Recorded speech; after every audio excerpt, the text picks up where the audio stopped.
नमस्कार, आपलं स्वयंपाकघर आणि आपण या माझ्या किचनमध्ये तुमचं स्वागत आहे। आज मी तुमच्यासोबत माझं सकाळचं जे रुटीन आहे स्वयंपाकाचं ते शेअर केलेलं आहे। तर बघा माझा सकाळचा स्वयंपाक कशा प्रकारे होतो। आता सर्वात अगोदर मी इथे तुम्हाला गॅसवर जे पातेलं दिसते त्याच्यामध्ये मी भात लावलेला आहे। त्यानंतर मी भेंडी धुवून ठेवलेली आहे। आता त्याच्यातली जी साधी भेंडी आहे ती मी करणार आहे। तर ती धुवून छान पाणी नितळायला ठेवलेलं आहे।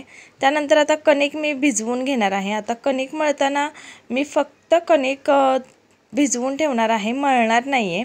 कारण कणिक भिजवून ठेवायचं आणि आपण बाकीची कामं उरकून घ्यायची, तोपर्यंत कणिक छान भिजलं जातं आणि आपली मेहनतही वाचते। त्यामुळे कणिक अशा प्रकारे फक्त भिजवून ठेवायचं आहे। आणि सकाळी आमच्या इकडे भाजी, चपाती आणि डाळ भात असा प्रोग्राम असतो। आता भाज्या कधी कधी 2-3 प्रकारच्या असतात, पण आज मी तुम्हाला एकच भाजी दाखवत आहे कारण व्हिडिओ शूट करायला थोडा वेळ लागतो, त्यामुळे मी आज एकच भाजी केलेली आहे। आता छान पीठ मळून झाल्यानंतर ते मुरण्यासाठी मी ठेवून दिलेलं आहे आणि आता थोडंसं हे काय जे पीठ सांडलंय ते पुसून घेणार आहे, नाहीतर मग ते खूप ओलं ओलं होतंय किचनवर आणि मग ते स्वयंपाक करताना काही ते बरं वाटत नाही, त्यामुळे मी कट्टा लगेच स्वच्छ करून घेतला।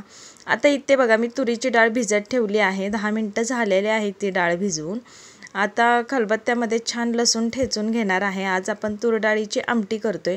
आता आमटी बघा मी कशा प्रकारे करते। सर्वात अगोदर लसूण ठेचून ठेवलेला आहे, छान झाडाचा ताजा कढीपत्ता आणला तोडून। आता गॅस पेटवला आहे, त्याच्यावर मी आता कुकर ठेवणार आहे कारण मी डाळीला डायरेक्ट फोडणी मारणार आहे। आता तेल 1 चमचाभर टाकलेलं कुकरमध्ये। तेल छान गरम झाल्यावर सर्वात अगोदर मोहरी टाकायची। मोहरी छान तडतडली का जिरं टाकायचं। जिरं पण छान असं तडतडलं का मस्त ताजा कढीपत्ता टाकायचा भरपूर। त्यानंतर आता बारीक चिरलेला कांदा घालायचा आहे आणि थोडासा परतून घ्यायचा आहे।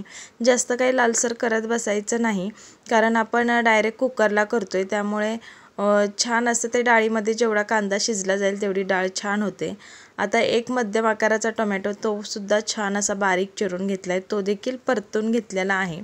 1 मिनिटभर कांदा टोमॅटो छान परतून घ्यायचं आहे।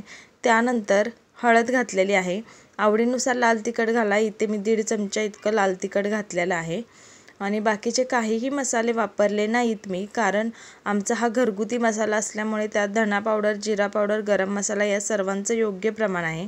त्यानंतर चवीनुसार मीठ घातले आणि आता छान हे परतून घेतलं। त्यानंतर गरजेनुसार पाणी घातलेलं आहे। 1 मोठा बटाटा चिरून टाकलेला आहे। त्यानंतर आता ही तुरीची डाळ मी घातलेली आहे यामध्ये आणि आता आपण शेवगा मी एक मोठा गावठी शेवगा असतो बघा जाडसर, तो चिरून घेतलाय, तो देखील यामध्ये घातलेला आहे।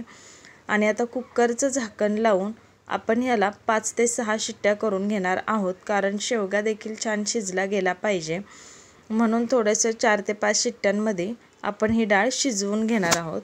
सकाळी सर्वांचीच खूप धावपळ असते, पण कमी वेळेमध्ये स्वयंपाक कसा करावा त्यासाठी मी हे स्टेप बाय स्टेप स्वयंपाक तुम्हाला दाखवलेला आहे, नक्की असा फॉलो करा।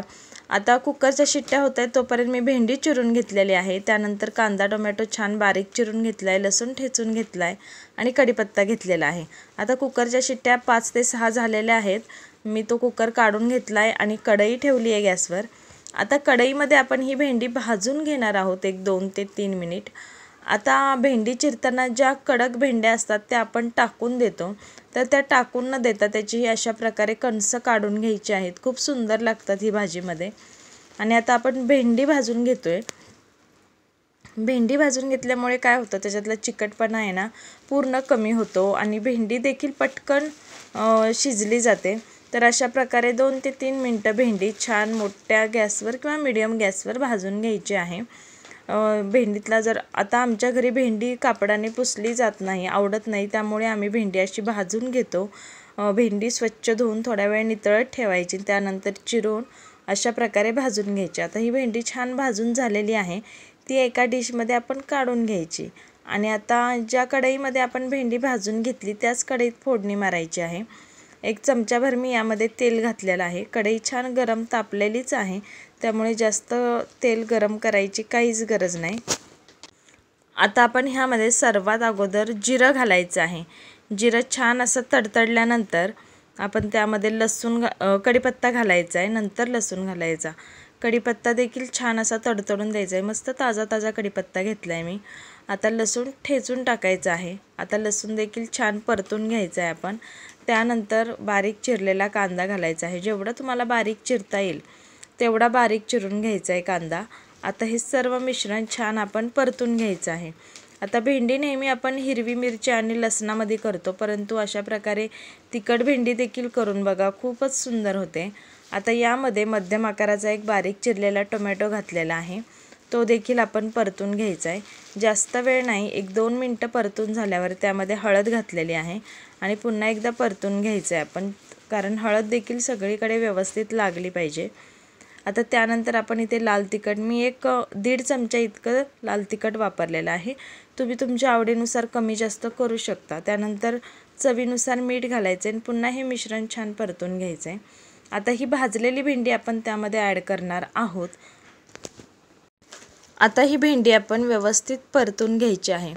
आता अगोदरच भाजून घेतल्यामुळे ही भेंडी पटकन शिजली जाते, त्यामुळे जास्त वेळ काही शिजवायला लागत नाही। जर आपण डायरेक्ट भेंडीची भाजी केली तर त्याला थोडंसं तेल जास्त लागतं, परंतु असं जर भेंडी भाजून घेतली तर पटकन होते। आता गॅसवर तवा ठेवलेला आहे, आपण ती भेंडी बारीक गॅसवर दुसऱ्या गॅसवर ठेवून दिलेली आहे। आता हे पीठ आपण भिजत ठेवलं होतं, त्याला थोडासा तेलाचा हात घ्यायचा आणि 1 मिनिटभर फक्त मळून घ्यायचे, कारण आपण अगोदरच पीठ छान भिजवून ठेवलेलं, त्यामुळे पीठ छान मुरलं जातं आणि छान स्मूथ देखील होतं, त्यामुळे आपल्याला जास्त मेहनत घ्यावी लागत नाही पीठ मळायला।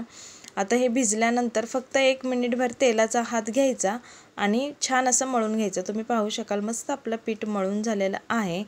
आणि मी चपात्या देखील करून घेतल्या आहेत। आता चपाती करताना नेमका माझा व्हिडिओ ऑन करायचं राहिलं तर खरंच सॉरी, पण आता चपात्या देखील मी इथे करून घेतल्या आहेत। तर चपात्या झाल्या आहेत, मस्तपैकी डाळीची आमटी देखील केलेली आहे, भेंडीची भाजी केली आणि भात केलेला आहे।